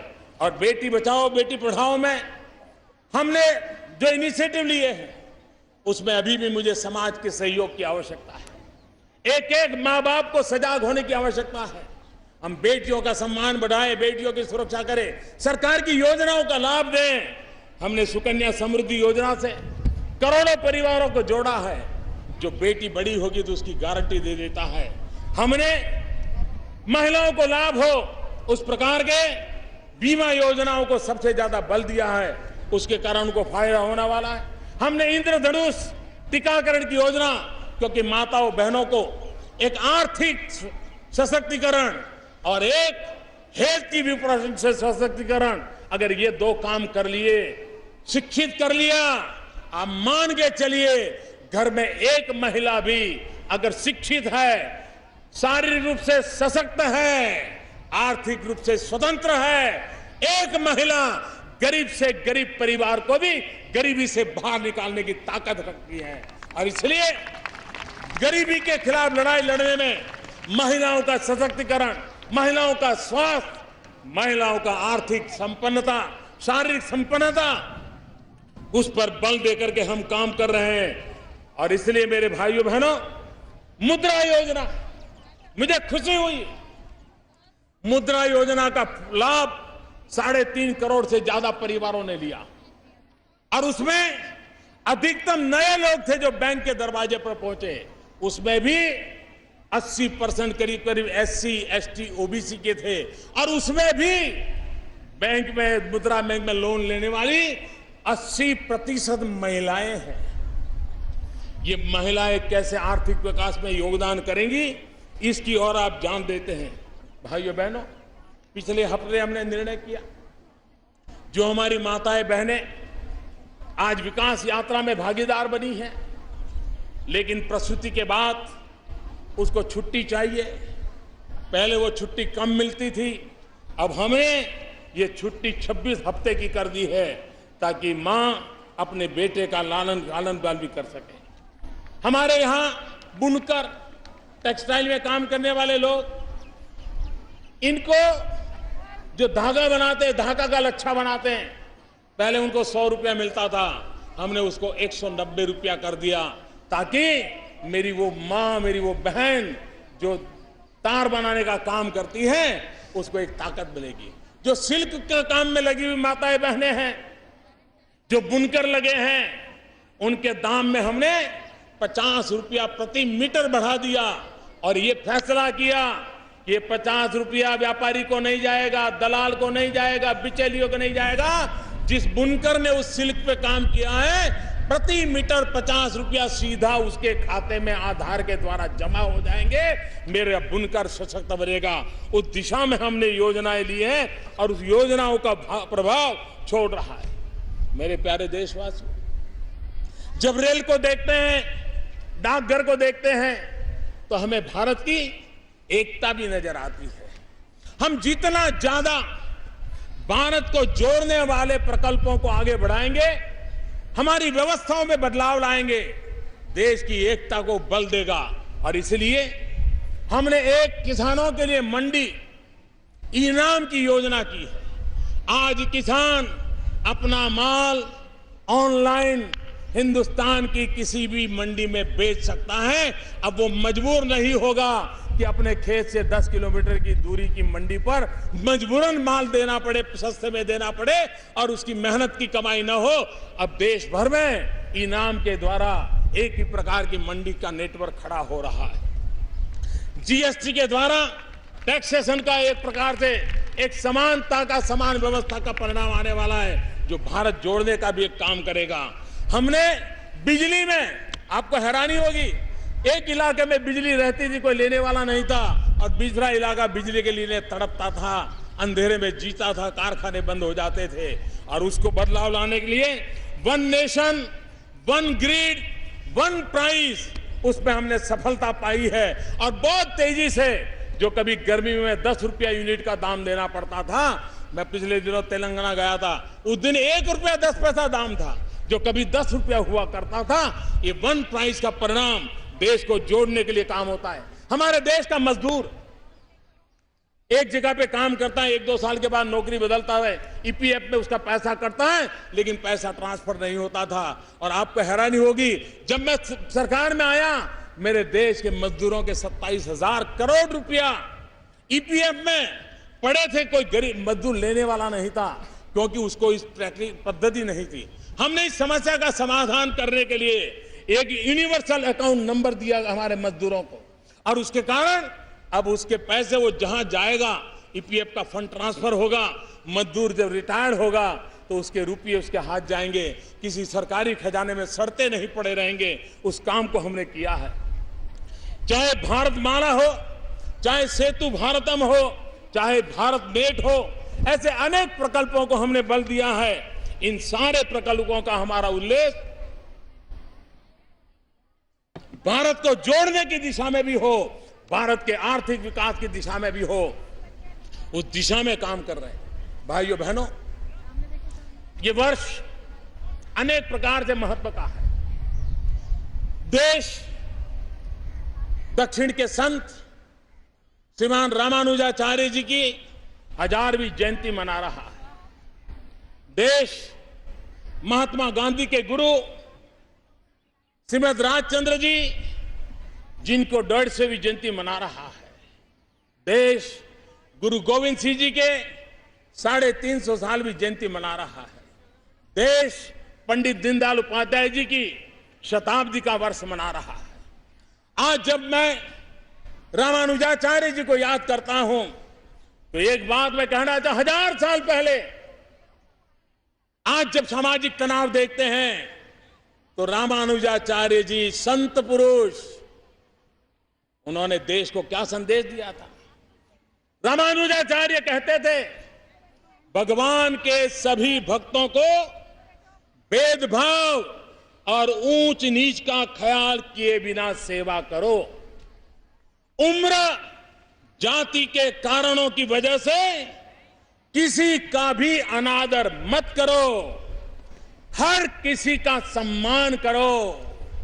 जो बात गांधी ने कही, जो बात आंबेडकर ने कही, जो बात रामानुजाचार्य ने कही, जो भगवान बुद्ध ने कही, जो हमारे शास्त्रों ने कही, जो हमारे सभी आचार्य महंतों गुरुओं ने, शिक्षकों ने कही, वो है हमारे सामाजिक एकता की। समाज अगर टूटता है, साम्राज्य बिखरता है, ऊंच नीच में बढ़ जाता है, स्पृश्य अस्पृश्य में बच जाता है, तो भाइयों बहनों, वो समाज कभी टिक नहीं सकता है। बुराइयां हैं, सदियों पुरानी बुराइयां हैं, लेकिन बुराइयां अगर पुरानी है तो उपचार भी जरा ज्यादा कठोरता से करने पड़ेंगे, ज्यादा संवेदनशीलता से करने पड़ेंगे। होती है चलती है से सामाजिक समस्याओं का समाधान नहीं होगा। और ये दायित्व 125 करोड़ देशवासियों का। सरकारों ने, समाज ने मिलकर के समाज में जो टकराव की स्थितियां पैदा होती है उसमें से हमने निकलना होगा। और भाइयों बहनों, हम सबको सामाजिक बुराइयों के खिलाफ लड़ना होगा। हमने सबने अपने व्यवहार से सामाजिक बुराइयों से ऊपर उठना होगा। हर नागरिक को उठना पड़ेगा और तभी जाकर के हम सशक्त हिंदुस्तान बना सकते हैं। सशक्त हिंदुस्तान सशक्त समाज के बिना नहीं बन सकता है। सिर्फ आर्थिक प्रगति सशक्त हिंदुस्तान की गारंटी नहीं है। सशक्त समाज सशक्त हिंदुस्तान की गारंटी है। और सशक्त समाज बनता है सामाजिक न्याय के अधिष्ठान पर। सामाजिक न्याय के अधिष्ठान पर ही सशक्त समाज निर्माण होता है। और इसलिए हमारा सबका दायित्व है कि सामाजिक न्याय पर हम बल दें। दलित हो, पीड़ित हो, शोषित हो, वंचित हो, मेरे आदिवासी भाई हो, ग्रामवासी हो या शहरवासी हो, पढ़ा लिखा हो या अनपढ़ हो, छोटा हो या बड़ा हो, 125 करोड़ देशवासी हमारा परिवार है। हम सब मिलकर के देश को आगे बढ़ाना है और उसी दिशा में हमें आप काम करना है। भाइयों बहनों, आज पूरे विश्व का ध्यान भारत की उस बात पर जाता है कि भारत एक युवा देश है। 800 मिलियन 65% जनसंख्या जिस देश के पास 35 साल से कम उम्र की हो, वो देश अपनी युवा शक्ति के द्वारा क्या कुछ नहीं कर सकता है। और इसलिए मेरे भाइयों बहनों, युवाओं को अवसर मिले, युवाओं को रोजगार मिले, ये हमारे लिए समय की मांग है। आज जब हम पंडित दीनदयाल उपाध्याय जी की जन्म शताब्दी की ओर आगे बढ़ रहे हैं, तब पंडित दीनदयाल उपाध्याय जी कह रहे थे, जो महात्मा गांधी की भी विचार थे कि आखिरी मानवीय का कल्याण, पंडित दीनदयाल उपाध्याय अंत्योदय के विचार को लेकर के चले थे। आखिरी छोर के इंसान के कल्याण, ये पंडित दीनदयाल उपाध्याय जी की पॉलिटिकल फिलॉसफी का केंद्रवर्ती विचार था। आखिरी व्यक्ति के विचार में वो कहते थे, हर नौजवान को शिक्षा उपलब्ध होनी चाहिए, हर नौजवान के हाथ में हुनर होना चाहिए, हर नौजवान को अपने सपने साकार करने के लिए अवसर होना चाहिए। पंडित दीनदयाल जी के उन सपनों को पूरा करने के लिए, देश के 100 मिलियन युवाओं के आशा आकांक्षाओं की पूर्ति के लिए हमने अनेक इनिशिएटिव लिए हैं। जिस प्रकार से सड़क बढ़ रही है, देश में सबसे ज्यादा गाड़ियों का उत्पादन हो रहा है, देश में सबसे ज्यादा सॉफ्टवेयर निर्यात हो रहा है, देश में 50 से ज्यादा नई मोबाइल की फैक्ट्रियां लगी हैं। ये सारी बातें नौजवानों के लिए अवसर देती है। अगर 2 करोड़ टॉयलेट बनते हैं तो उसने किसी न किसी को रोजगार दिया है। कहीं से सीमेंट लिया है, कहीं से लोहा लिया है, कहीं से लकड़ी का काम हुआ है। काम का व्याप जितना बढ़ेगा, रोजगार की संभावनाएं बढ़ेगी। आज हमने उस दिशा में बल दिया है। उसी प्रकार से कोटि कोटि युवकों को हाथ में हुनर हो, स्किल डेवलपमेंट को मिशन के रूप में काम कर रहे हैं। हमने एक ऐसा कानून बदला, दिखने में बहुत छोटा है, model shop and establishment act. हमने राज्यों को एडवाइजरी भेजी है कि क्या कारण है कि बड़े बड़े मॉल तो 365 दिन चले, रात को 12 बजे तक चले, लेकिन गांव में एक छोटा सा दुकान चलाने वाले को शाम के बाद दुकान बंद कर दिए। हर गरीब से गरीब व्यक्ति भी दुकान चलाता है, उसको 365 दिन मौका देना चाहिए। क्या कारण है हमारी बहनों को रात को काम करने का अवसर न दिया जाए? हमने कानूनन व्यवस्था की है, रात को भी हमारी बहनें काम पर जा सकती हैं। उनकी सुरक्षा का और व्यवस्था का प्रबंध होना चाहिए, लेकिन काम का अवसर मिलना चाहिए। ये चीजें हैं जो रोजगार बढ़ाने वाली चीजें हैं। और भाइयों बहनों, हमारी इस दिशा में कोशिश है कि हम करने के लिए तैयार है। भाइयों बहनों, हम वे इंसान हैं, ये वो सरकार है। हम चीजों को टालने में विश्वास नहीं करते, हम टालना नहीं टकराना जानते हैं। और इसलिए जब तक हम समस्याओं को सामने होकर के भिड़ते नहीं होता। हमारे देश में, मेरे देश के लिए जीने मरने वाले सेना के जवान, आज हम आजादी का जश्न मनाते हैं। कोई मेरा जवान सीमा पर गोलियों को झेलने के लिए तैयार खड़ा होगा, कोई बंकरों में बैठा होगा, कोई कभी अपनी रक्षाबंधन पर अपनी बहन को भी नहीं मिल पाता होगा। फौज में, सेना में कितने जवान काम कर रहे हैं। अरे आजादी के बाद 33,000 से ज्यादा हमारे पुलिस के जवानों का बलिदान हुआ। हम क्यों भूल जाए उनको? हम उनको कैसे भूल सकते हैं? यही तो लोग हैं जिनके कारण हम सुख चैन की जिंदगी जी सकते हैं। और इसलिए ये पर्व उनके भी नमन करना का है। और कई वर्षों से 1 रैंक 1 पेंशन का मसला लटका पड़ा था। हम टालने वालों में से नहीं, हम टकराने वालों में। हमने उसको पूरा किया। 1 रैंक 1 पेंशन हर हिंदुस्तान के फौजी के घर में खुशहाली पहुंचा दी। इस काम को किया। हमारे देश के लोगों की भावना थी। नेताजी सुभाष बाबू की फाइलें लोगों के सामने खुले। आज मैं सर झुका करके कहता हूं कि जो काम असंभव था, टालने में टाला जा रहा था, जो भी होगा, हमने उन फाइलों को खोलने का निर्णय कर दिया। परिवार को बुला करके फाइलें रख दी और वो निरंतर प्रक्रिया आज भी जारी है। दुनिया के देशों को भी मैंने कहा है कि आपके यहां जो फाइलें हैं, आप उसको खोलिए, दीजिए। हिंदुस्तान को सुभाष बाबू और भारत के इतिहास को जानने का हक है। उस दिशा में हमने काम किया। बांग्लादेश, जिस दिन हिंदुस्तान का विभाजन हुआ, तब से लेकर के सीमा विवाद चले हैं। बांग्लादेश बना, तब से हमारा सीमा विवाद चला है। कई दशक चले गए। भाइयों बहनों, सभी दलों ने मिलकर के भारत बांग्लादेश की सीमा विवाद का निपटारा कर दिया। संविधान में भी हमने बल दे दिया। भाइयों बहनों, मध्यम वर्ग का व्यक्ति अपना मकान बनाना चाहता है, फ्लैट लेना चाहता है, लेकिन बिल्डरों की जमात बड़ा अच्छा प्रिंटेड बुकलेट दिखाते हैं, वो भी बेचारा उसमें जुड़ जाता है। उसको टेक्निकल नॉलेज तो होता नहीं, पैसे देता रहता है, समय के अंदर मकान नहीं मिलता है। जो कहां गया वो मकान नहीं मिलता है। मध्यम वर्ग के व्यक्ति के जीवन में एक बार ही तो मकान बना होता है, पूरी पूंजी लगा देता है। भाइयों बहनों, हमने रियल एस्टेट बिल ला करके नकेल डाल दी है ताकि मध्यम वर्ग का परिवार, जो भी व्यक्ति अपना घर का घर बनाना चाहता होगा, आज उसको कोई रुकावट नहीं आएगी। इन कामों को करने की दिशा में हमने काम किया है। भाइयों बहनों, मैंने पहले ही कहा, श्रीमद राजचंद्र जी जिनकी 150वीं जयंती है, महात्मा गांधी उन्हें अपना गुरु मानते थे और श्रीमद राजचंद्र जी के साथ जब वो साउथ अफ्रीका में थे तब भी श्रीमद राजचंद्र जी के साथ पत्र व्यवहार करते थे। एक पत्र में श्रीमद राजचंद्र जी ने गांधी जी के साथ हिंसा और अहिंसा की चर्चा की थी और राजचंद्र जी कह रहे थे, जिस समय हिंसा का अस्तित्व रहा है उसी समय से अहिंसा का भी सिद्धांत है।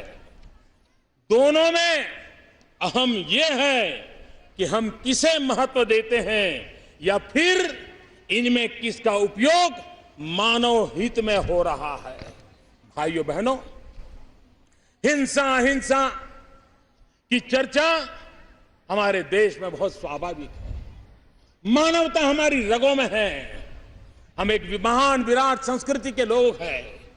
यह देश विविधताओं से भरा हुआ है, रंग रूप से भरा हुआ है। ये भारत मां का गुलदस्ता ऐसा है जिसमें हर प्रकार की खुशबू है, हर प्रकार के रंग है, हर प्रकार के सपने हैं। भाइयों बहनों, विविधता की एकता ये हमारी सबसे बड़ी ताकत है। एकता का मंत्र हमारी जड़ों से जुड़ा हुआ है। भाइयों बहनों, जिस देश की 100 से ज्यादा भाषाएं हो,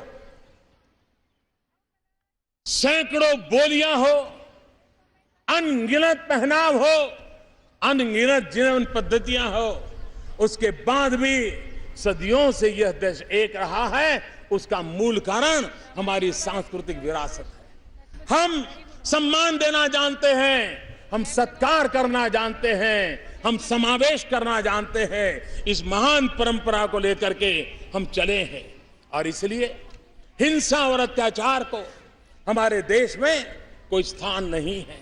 अगर भारत के लोकतंत्र को मजबूत बनाना है, भारत को सपनों को पूरा करना है, तो हमारे लिए हिंसा का मार्ग कभी काम नहीं होगा। आज कहीं जंगलों में माओवाद के नाम पर, सीमा पर उग्रवाद के नाम पर, पहाड़ों में आतंकवाद के नाम पर कंधे पर बंदूक लेकर के निर्दोषों को मारने का खेल चला जा रहा है। 40 हो गया। ये धरती माता रक्त से रंजित होती गई है, लेकिन इस आतंकवाद को रास्ते पर जाने वालों ने कुछ नहीं पाया। मैं उन नौजवानों को कहना चाहता हूं, यह देश हिंसा को कभी सहन नहीं करेगा। यह देश आतंकवाद को कभी नहीं सहन करेगा। यह देश आतंकवाद के सामने कभी झुकेगा नहीं, माओवाद के सामने कभी झुका नहीं। लेकिन मैं उन नौजवानों कहता हूं, अभी भी समय है, लौट आइए, अपने मां बाप के सपनों की ओर देखिए, अपने मां बाप की आशा आकांक्षाओं की ओर देखिए, मुख्य धारा में आइए, एक सुख चैन की जिंदगी जिए। हिंसा का रास्ता कभी किसी का भला नहीं करता है। भाइयों बहनों, हम जब विदेश नीति की बातें करते हैं, मैं उसका लंबा चौड़ा जिक्र करना नहीं चाहता, लेकिन जिस दिन हमने शपथ लिया था, 4 देशों के नेताओं को बुलाया था। हमारा संदेश साफ था कि हम सभी देश, अड़ोस पड़ोस के हम सभी देश, हम सबकी एक सामान्य कॉमन अगर प्रॉब्लम है तो वो हमारा सबसे बड़ी कॉमन चुनौती है गरीबी। आओ हम मिलकर के गरीबी से लड़े। अपनों से लड़ाई लड़के हम तबाह तो हो चुके हैं, लेकिन अगर गरीबी से लड़ेंगे तो हम तबाही से निकल करके समृद्धि की ओर चल पड़ेंगे। और इसलिए मैं सभी पड़ोसियों को गरीबी से लड़ने के लिए निमंत्रण देता हूं।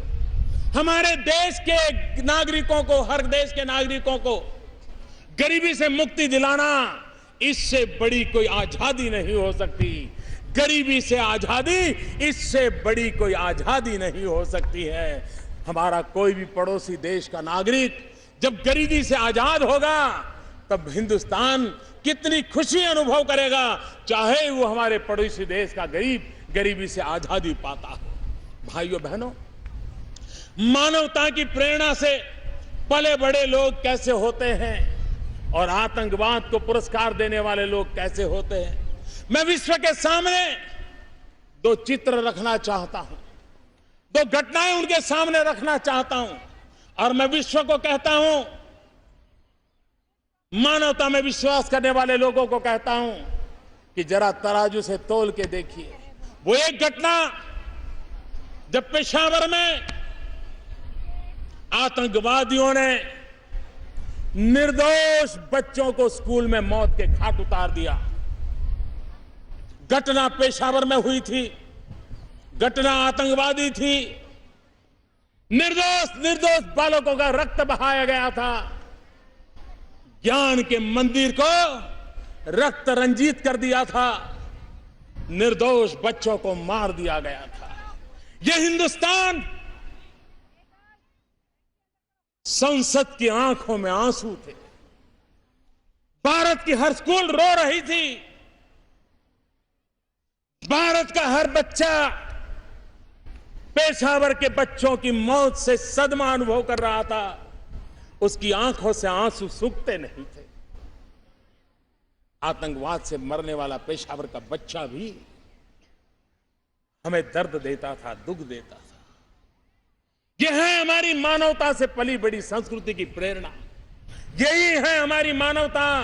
लेकिन और तरफ देख लीजिए कि जब आतंकवादियों को ग्लोरीफाई करने का काम हो रहा है, जहां आतंकवादी घटना में निर्दोष लोग मारे जाएं तो जश्न मनाए जाते हैं।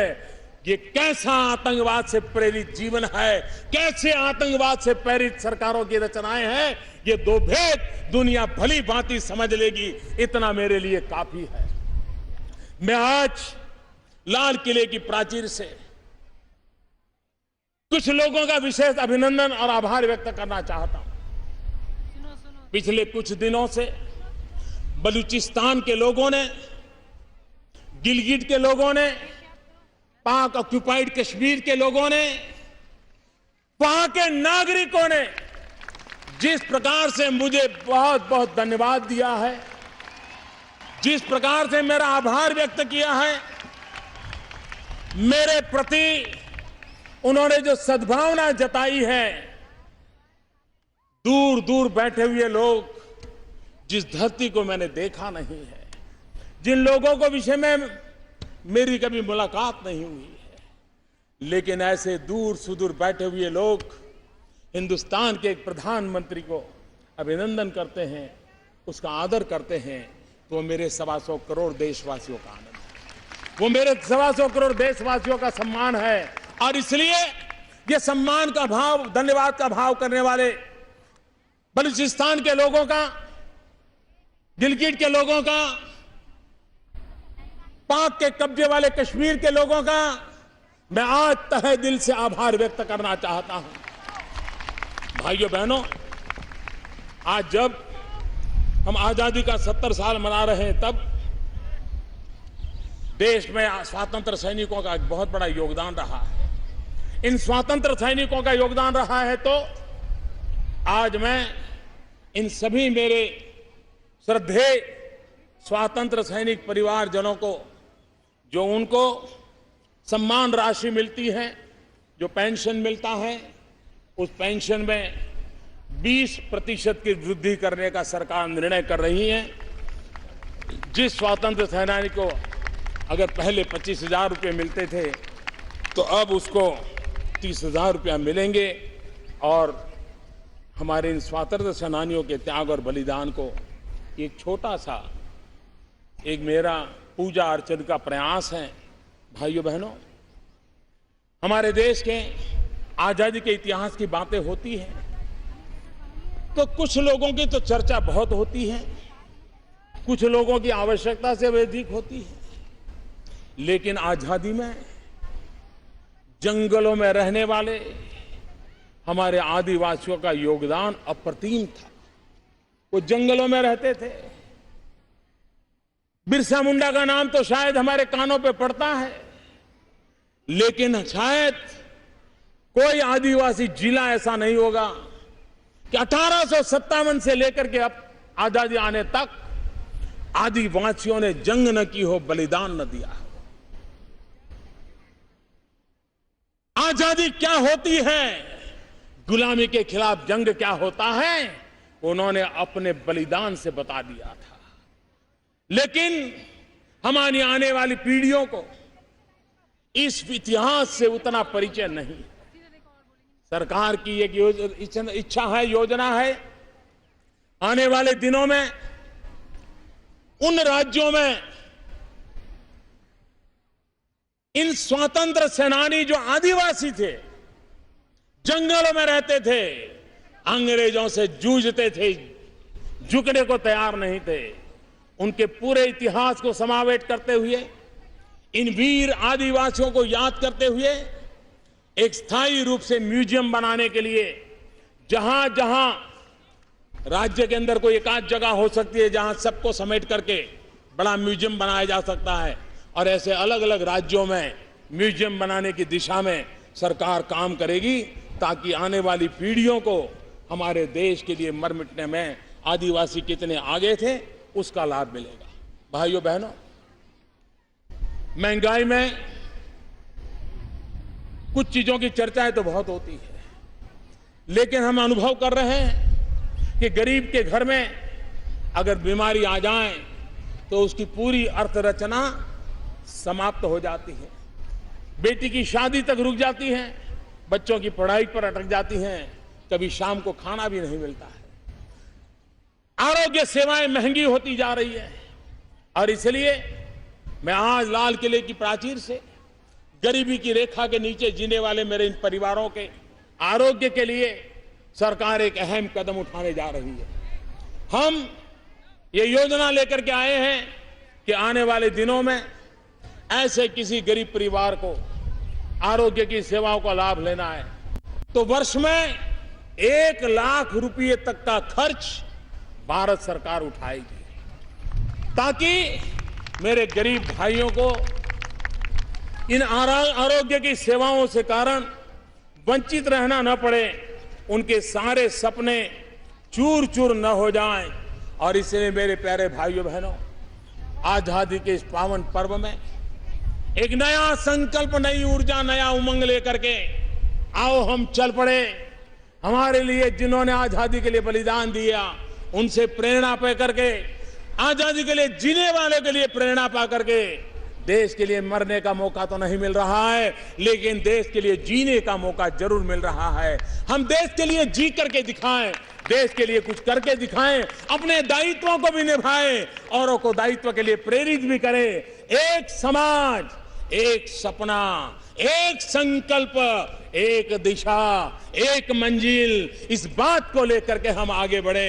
इसी एक भावना के साथ मैं फिर एक बार महापुरुषों को नमन करते हुए, जल थल नभ में हमारी रक्षा के लिए जान की बाजी लगाने वाले हमारे पुलिस के नौजवान 33,000 की शहादत को नमन करते हुए, मैं देश के भविष्य की ओर सपनों को देख करते हुए, अपने आप को समर्पित करते हुए आज लाल किले की प्राचीर से आप सबको पूरी ताकत से मेरे साथ बोलने के लिए कह रहा हूं, भारत माता की आवाज, आवाज दुनिया के हर कोने में जानी चाहिए। भारत माता की, भारत माता की, वंदे वंदे वंदे, जय हिंद, जय हिंद, जय हिंद।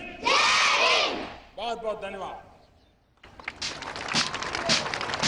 जनगण मन अधिनायक जय हे भारत भाग्य विधाता, पंजाब सिंध गुजरात मराठा द्राविड़ उत्कल बंगा, विंध्य हिमाचल यमुना गंगा, उच्चल जलधि तरंगा, तब शुभ नामे जागे